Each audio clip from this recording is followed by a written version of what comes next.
Welcome back to Metal Heroes Review, episode number 73. Sorry it's been a couple days, but I was trying to catch up with my anime because I had a lot of it this past week. I managed to get done most of it, but not all of it. And I probably am going to basically go ahead and do my anime like right after I do this video in the next week's going to be Comic Corner. Which the first thing I'm going to cover is going to be Spirit Chronicles. So, in this one we're discussing episodes 2 through 4 of Juspion.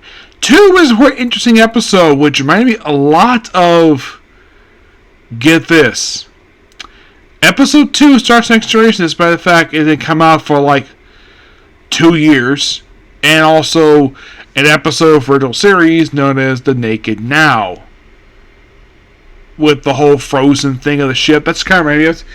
Basically, the episode opens up, we have Juspion and Maya, that's the creature that met last episode, playing football in zero gravity in this other room, and then all of a sudden, oh crap, there's like astronauts floating in space without helmets on. You're like, what the heck is going on here? And then they come across something called a space bus. They go on board, and everybody's all dead.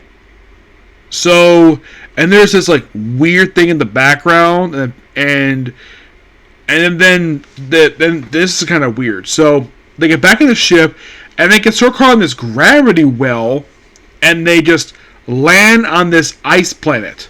Which, thank God, they actually remember put on some coats. Which they find out this actually is Planet Peace. As for the reason why it's called that, I don't know, and why it's covered in snow. Yeah, apparently, according to a guy that Jasper meets, Satan Gort did that when he came to the planet looking for Mega Beast to basically go berserk, because that's Satan Gort's thing. He wants to rule. Basically, he wants to make Mega Beast go berserk. Oh yeah, and apparently he came to the planet and basically just killed the whole population. It was one guy who dies, and then after the creature is defeated. And, of course, everyone gets back on board. And then, of course, they get off the planet. And then the plane just blows up on its own. With basically some people on the planet carrying, like, knives. Like, who the heck these people were. They don't really say who these people were. Actually, they apparently work for Satan Gort for some reason. Now, he's a giant person. Why the heck would he have people working for him? Don't know. We'll find out something more interesting in episode 4. 3 is a really interesting episode. So, once again, we land on Desert Planet like we did in episode 1. But this time, there's no Mos Eisley nod like it was that one. This one is just, they arrive on the planet because apparently it's just nearby. And then they see this Mega Beast come out of nowhere. And it's carrying a child. You're like, what the heck is going on here? So, apparently this thing has actually been poisoned by an arrow. And the reason why, because a leader of this town thinks Mega Beast will just randomly just become berserk on a whim. And Jas points out to the leader, no, that's not the case at all. That's Satan Gort. And they apparently have no idea who the heck that even is. I don't think they think he's lying per se. It's just that they don't exactly believe the whole demon stuff. So eventually, he goes to have to get this fruit, which they tried to deny him. Even he transforms to fight him. He doesn't kill him, just beats him up, causes a little ruckus near the ground, but he doesn't really harm them. He has no threat against them. So he's cured, and then the creature goes berserk, and eventually he's able to stop the creature, thanks to giant size. And then, after this, they go away, and we presume we don't have these people playing up here again, because the very next episode, it feels like, basically, like what we had in the last few episodes, so let's just stop doing that, because let's have E.G., the Galactic Prophet, who last appeared in episode 1, making his second ever appearance in the entire series at this point, where he contacts E.G. and he tells him, go to the third planet from the sun. It is known as the planet of Mega Beast. And it's Earth. Which, this is interesting. Because, in the case of the first 3 series at this point in time, they were set on Earth from the very start.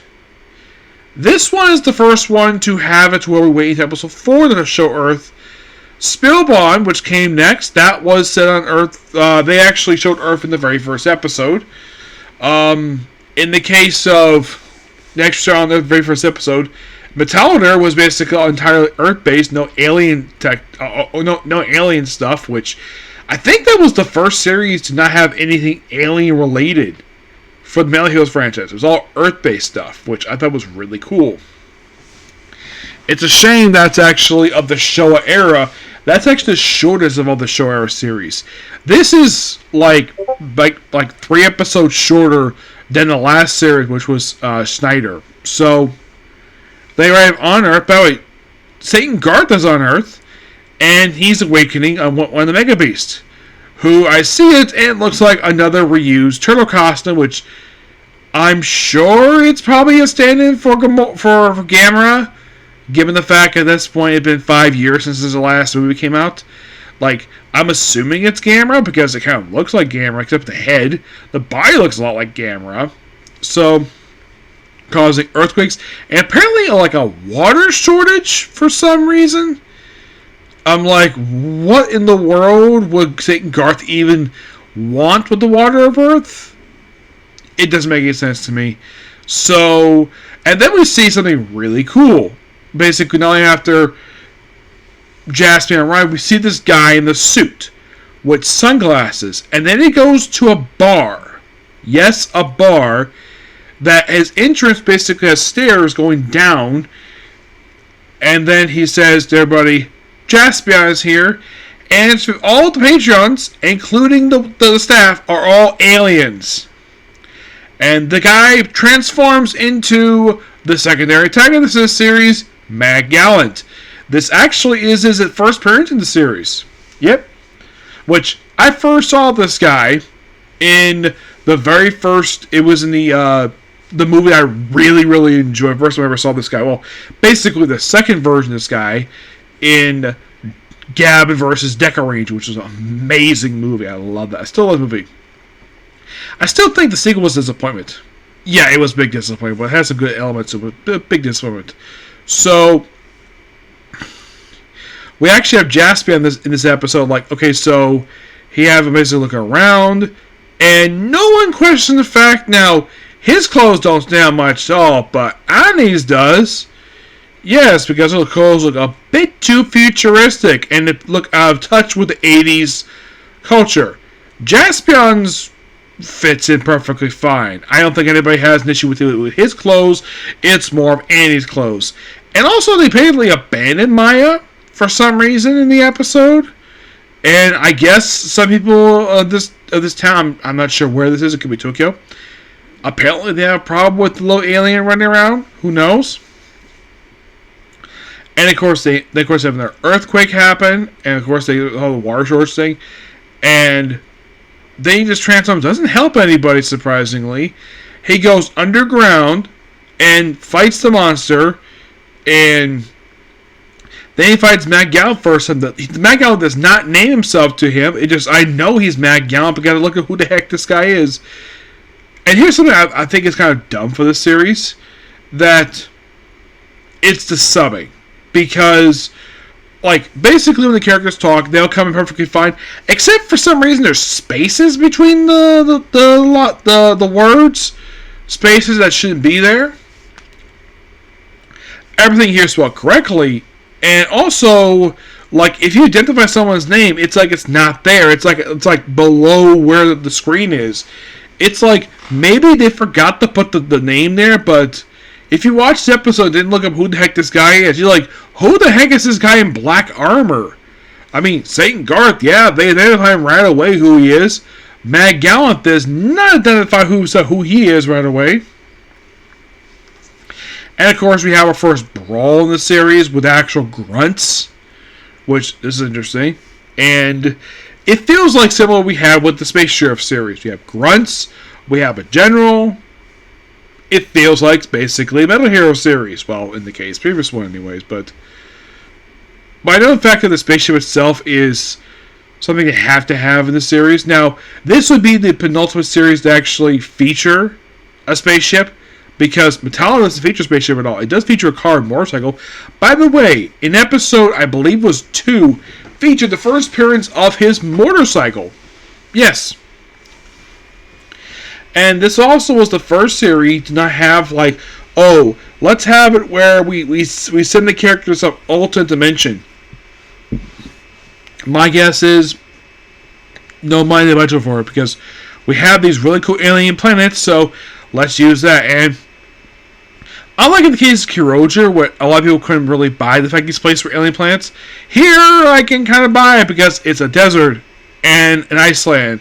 My guess they must have run out of ideas at that point, so they just decided to do that.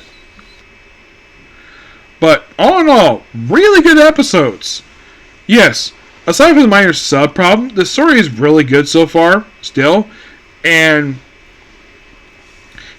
it seems like, though, like, also, by the way, episode 4 features the series' first ever recap. It recaps the first episodes really well. There's no mention of the previous episode, which I find that interesting. My guess is because it probably just aired the previous week, and they probably did the recap as sort of like a semi-refresh, because maybe some people may have forgot, basically, what the heck was going on with the series. Maybe take a break, I don't know. That, or maybe the third episode was filler. Who knows? But this definitely is a canon episode. Feels like it does not feel like filler. It feels like a plot-driven episode. But good episode nonetheless. Yep. So yeah, that's particularly a particular view. Please be sure to like, comment, subscribe, turn notifications, and do hit the like button. Well, next up, basically, it's going to be Comic Corner, and then it's on to Spirit Chronicles next. Okay? You see? Bye.